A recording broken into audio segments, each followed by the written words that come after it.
Welcome again to episode 2 of our conversation with Dr. Jane. And like I said, we're going to be discussing her journey as she came over to the UK and the challenges that she faced. So, you came over to the UK how long ago, or how long have you been? UK, Scotland? Did you come first to Scotland or No, we came England? first to England. Okay. And I How came long into ago? the UK in 2011. Okay. And I came because I got married. My husband was here already. Okay. So I just Joined him. Mm-hmm. So what was it like? I know apart from people always talk about the weather, there's always that, shock. Oh, it's so freezing in Scotland and Aberdeen.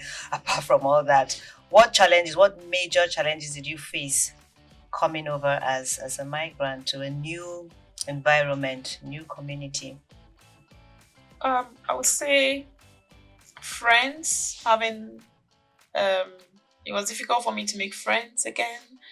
I had a lot of friends back home, and it was quite a tough time not having people I could just give a call and say this was how my day went, And I was just like a fish out of water. It was so difficult, and I think it was because I was just about to settle in Coventry. And then you had to move. Starting to have friends in Coventry. Okay.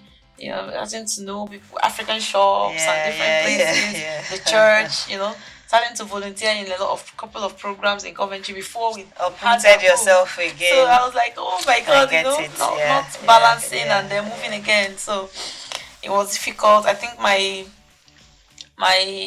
first challenge was I had a 9-month-old daughter then, and trying to get a nursery. It was very difficult. The nursery fees were so high. And in my mind, I'm thinking, did they mention the amount correct? Was it correct? Or maybe there was a figure added. I didn't hear the amount well. And it was I wanted to just quickly get a job. But then when I looked at the cost of the nursery, it was almost like you're just going to pay your whole monthly salary to the nursery. So, and that, I think those times have also helped me, that when there are new people in the city and they come in to register with us at the youth group, I feel their pain, because I understand when they say, oh, things are expensive. I understand when they say, when they're asking about the shops, or where they get a taxi, or where they get, So information, basic information about information that I struggled with. Yeah. And a lot of times, even people who come in, there's a lot of there's an influx of minority ethnic families in Scotland recently, and the demographics have changed a lot. Yeah, and international students. Okay. Yeah, so there's a lot of it's not as it was when we came. Yes. But people still ask questions, and the good thing is that when you've been there and you hear people ask questions, you wouldn't think they're asking dumb questions. Definitely. So I love the fact that people are happy and willing to help each other within the community. And when I look at the community today and the community when we came, I think there's a lot of improvement and progress in terms of communication. There's a lot of agencies and organizations coming forward and doing integration programs, telling people who to turn to, know who to turn to, even with medicals, know when to register with a GP, know what to take you to the pharmacy, know when to call 999. It's not just whenever you wake up and your daughter is not feeling well or your son is not feeling well, just call 999. Know when to call for a help with the fire service. There's a lot of programs that I'm seeing today which were not there at the time that we came. You're right. And we had to figure it out. You have to hit your head on the wall, and something that could take you 5 minutes to figure out, you probably end up using weeks before you know, oh, this is actually where I started and I skipped this. I didn't know that that's the place to go to, I think it's because one of the reasons is years ago there were very few like, ethnic minorities. So now there's a large community. Yeah. And the beauty is that we are supporting Each other, Yeah. giving that, providing such information. I can relate with what you're saying because when I came last, like how many years ago, I didn't know my left from my right, like you said, making so many mistakes, committing serious blunders, and so it's much more better now, much more diverse. You get to have people that you can get basic information because it can really be daunting. You come to a new place, you don't know anything. Don't know anything. Very basic things. I remember joining a bus 3 and the bus took me all the way to the end of the, and I was still in the bus. I was thinking that the bus is going to maybe like say the bus this stop. is you didn't I know. saw people coming out. I'm like, okay.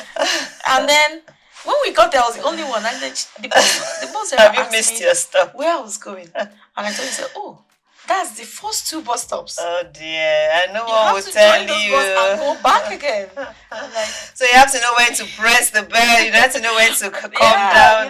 No and one then the tells bus driver you down that. showed me. So when you see that the stop, okay, this bus doesn't have the flashing bus stops, but the one you're going to enter now would have it. And when you see that bus stop, just press this bell. I said, okay, so I think at that point I was afraid to ask. Maybe I could have asked someone who was sitting next to me.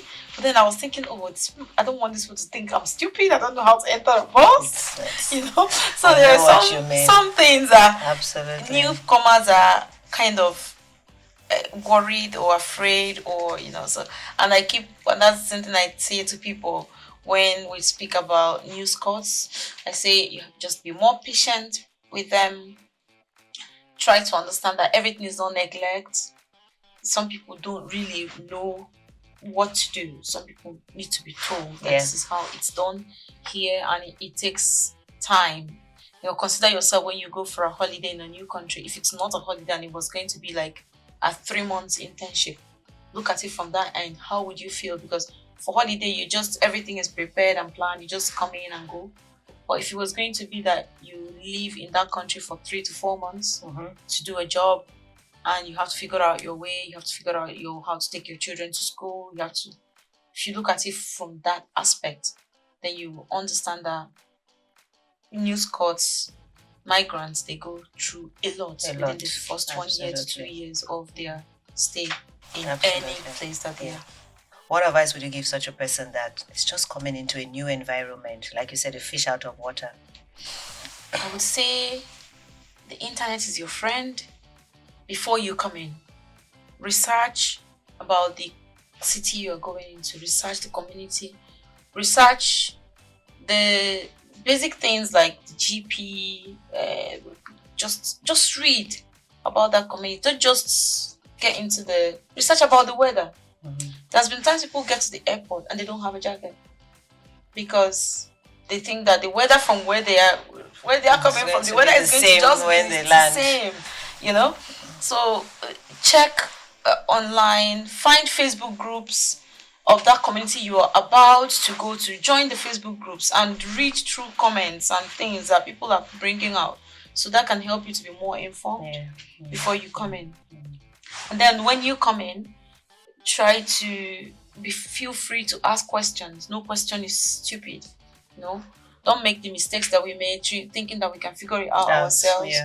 Ask questions from the bus when you're getting to the bus. Tell the bus driver, look, I don't know where I'm going. This is the address. They will be able to help you get to your address. Yes, exactly. Quicker. So just ask questions, ask and ask and ask away. The bus drivers are very friendly. If you tell them, I'm stopping here, I don't know when to stop. Sometimes you tell, okay, when I get there, I'll let you know. So they are friendly. I think in Scotland, people are very friendly, to be honest. Yes, generally. We are blessed in Scotland that people are very friendly. And I think that, and also people are willing to help. Organizations are willing to help. As a new person, ask where you can get food. If you are struggling, ask where you can get a community of Black persons. Ask even Black persons you see on the road. Is there any community of Black persons in this city? A lot of times people can stay for a year, 2 years, and they don't even know that their community has a WhatsApp group. And they're saying, oh, I didn't know that there's anything like this. But that's where you come from. Mm. And they have a functional WhatsApp group Mm. that you can easily go into, and you wouldn't need to ask questions. People that have gone through what you are going through would come and hold you All by the that, hand, yep, and take you, yeah, so you didn't need to figure it out all yourself. which is much, much better, less stressful, really, for mental health, your well-being. Okay, thank you so much, Dr. Jane, for this episode. We'll continue in the next episode where we will be discussing your challenges raising an autistic child. Thank you. Thank you, and stay tuned for episode 3 of Conversations with Dr. Jane. Bye.